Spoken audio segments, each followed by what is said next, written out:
What's good, y'all? This is Let's Get It with Coach Los. I'm your host, Coach Los AC, certified life and relationship coach that helps people fix or find the relationships they want. And this podcast covers the best relationship advice, tools, and action steps to get the results you want in your personal, professional, and of course, love life. So I hope you get a lot of value from the episode. And if you do, as always, remember to like and subscribe so you can be notified when I drop new episodes. Let's get it.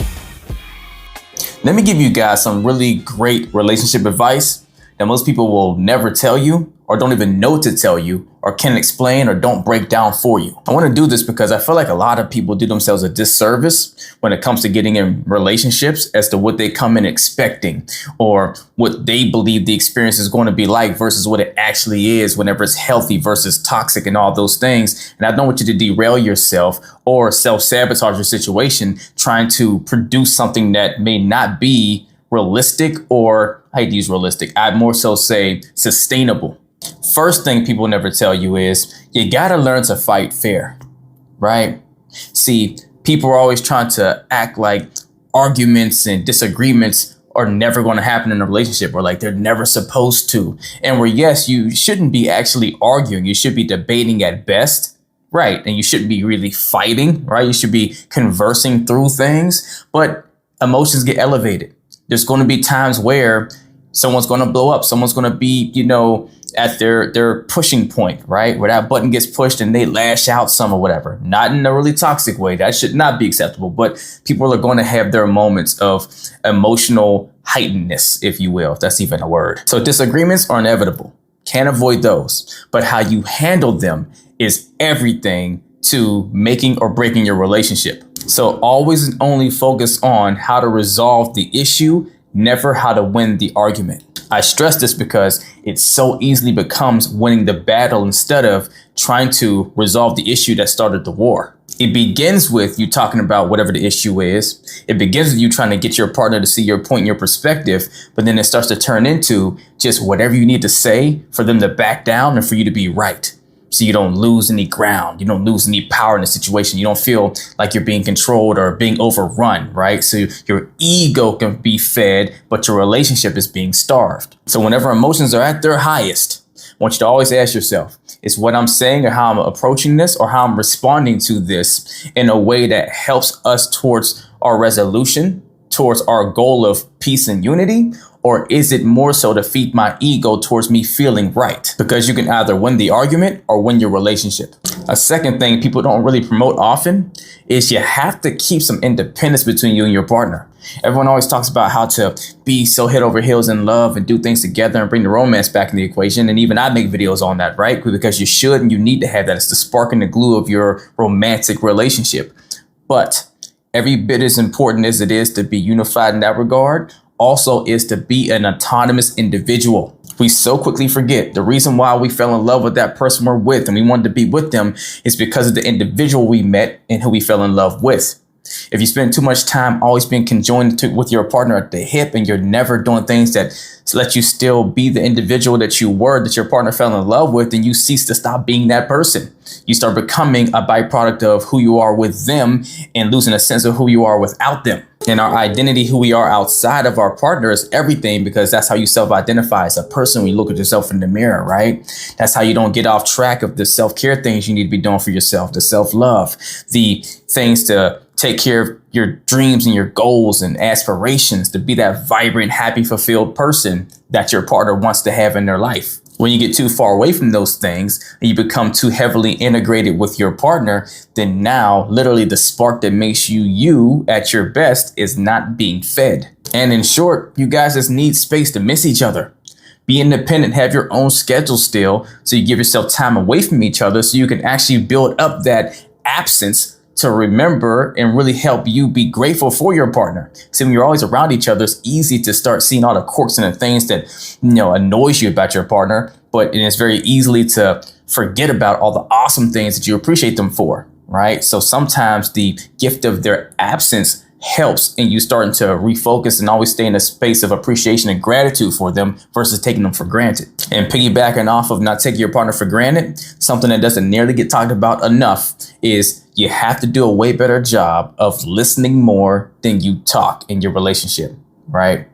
Man, we spend so much time trying to voice our thoughts, our opinions, and be heard, right? Fight for what matters to us and fight for the thing we believe in, right? And we get so emotionally triggered and we jump in and cut our partner off and they're trying to speak and express something because something we're passionate about, we want to get off of our chest and put in the mix, that we're not actually understanding and learning the other person. The more you build the muscle to sit in your solace and listen and let whatever they need to say, you don't have to agree with it all, but let them get it out. Telling you, it's going to be a game changer for your ability to understand your partner and understand how to navigate them better to get the results you're looking to get from them. Now, this can be very challenging for all of us to do. It definitely is for me at times, right? And for some more than others, right? But build it in doses, right? Build this muscle in small quantities. When you get into your next heated conversation, say to yourself, all right, I'm going to be quiet and not interrupt them for 5 seconds solid, right? Then next move up to 10, move up to 20, move up to 30 seconds, right? To where you get up to at least a minute or so to where you're not going to interrupt them no matter what they're saying so they can express and get it out. Another big thing doesn't get touched on nearly enough. You have to create relationship boundaries with your partner. Yes, we have individual boundaries for ourselves and all that stuff, but you need to have something you agree on with your partner that protects that space and that autonomy that you guys both need.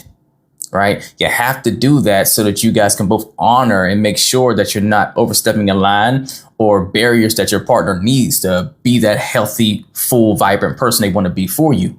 And sometimes it can easily go unnoticed because we don't want to be a bother to our partner. We're lenient to them because we love them and everything else. And we'll let them step into spaces or violate lines that we really need to self-preserve ourselves because it's not really that big of a deal or it's not that huge of a thing that they're doing. But over time, it keeps stripping you away from maybe something that you need and you require to be the best you. And another one, please, please, please remember to celebrate the small wins. Your relationship health is going to be largely contributed to all the small moments that lead up to the big stuff. The big stuff matters, but negativity always will out attention positivity. I'll never say outshine. It doesn't outshine it, but because our brains are wired to focus on pain points, whatever's negative will jump out more because it stands to be a danger to you. And so if you're not celebrating enough of the small wins frequent enough, it's easy for the negative moments, the stuff that's not so bright, to actually seem larger and more relevant to the overall experience you're having in your relationship versus all those small moments that are great. So you got to celebrate the day-to-day small stuff, right? Give a level of gratitude and appreciation to the smaller things that feels reminiscent of the bigger things so that you can keep a better perspective on the actual value that you have in your relationship versus what some of the few issues that pops up here and there might suggest. So when you notice something small that happened that was a win for you and your partner that maybe you helped create or they created as well, celebrate that with them, acknowledge it to them, tell them what you appreciated about what they contributed to it, or tell them what you love about the result you guys got, right? Honor those things. Loving your partner the right way. You have to learn your partner's love languages. If you do not know what your partner needs to feel loved and supported and so forth, you don't fully and truly know your partner and you have work to do. So often we talk about, hey, go in there and just, be good to your partner or, treat them nice or don't be toxic and all those things. But you really have to learn what particularly is fit for your partner to feel the love that they need to feel. We come in loving the way we love and fail to learn, well, how do they need it? Is this what they actually require? It's what I require, but are they the same in that regard? Learn your partner's love languages. And that only can happen through observation and questions, and then applied action to actually show that you are getting and, perceiving or retaining whatever you're learning. And the last thing we're going to touch on is you have to learn to accept your partner fully for who they are, flaws and all. That does not mean accept toxicity. Don't accept things that are unhealthy and poisonous to yourself mentally, physically, or emotionally in your environment or whatever. But you have to stop trying to come into a relationship expecting people to change for you, right? Expecting people to mold into what you see the potential that they could be. No, embrace who they are from day one, as that's the person they're going to be, and help try to assist them building on top of that, but don't go in with the expectation that they will become anything more than what they already are. And this is where a lot of women get caught up, because they come in with a man dating the potential of who he could be versus who he's showing you he is right now. Yes, we all can elevate and evolve, but are they already showing that they're living in those frameworks already, right? We don't date potential. We don't get into relationships with potential, only with the product, right? Who is this person and who can they be from here? But who are they as I'm seeing them now? And can I embrace and accept that person as long as that person's healthy and so forth? And then how do we build from there? Because people make this really, really bad assumption that when you get close enough to someone or you pour enough into them because you're so valuable to them that they're going to change for you. Understand and hear this. Someone will never change for you more than them being ready to change for themselves. The people that do seemingly change for someone is because they actually saw value in being this better person for themselves as much as they wanted to be it for their partner. If your partner does not see that they truly want to be this person you want them to be, they never will change for you. You never matter nearly as much to your partner as they do to themselves. That's for all of us. And that's rightfully so. No one should ever change for you. They should only change if they see the benefits and really believe in that change that they want to make. That's all I wanted to say. And I hope you guys just take heed to whatever you found value in with that advice and apply it to your relationship to get the results you want. Let's get it.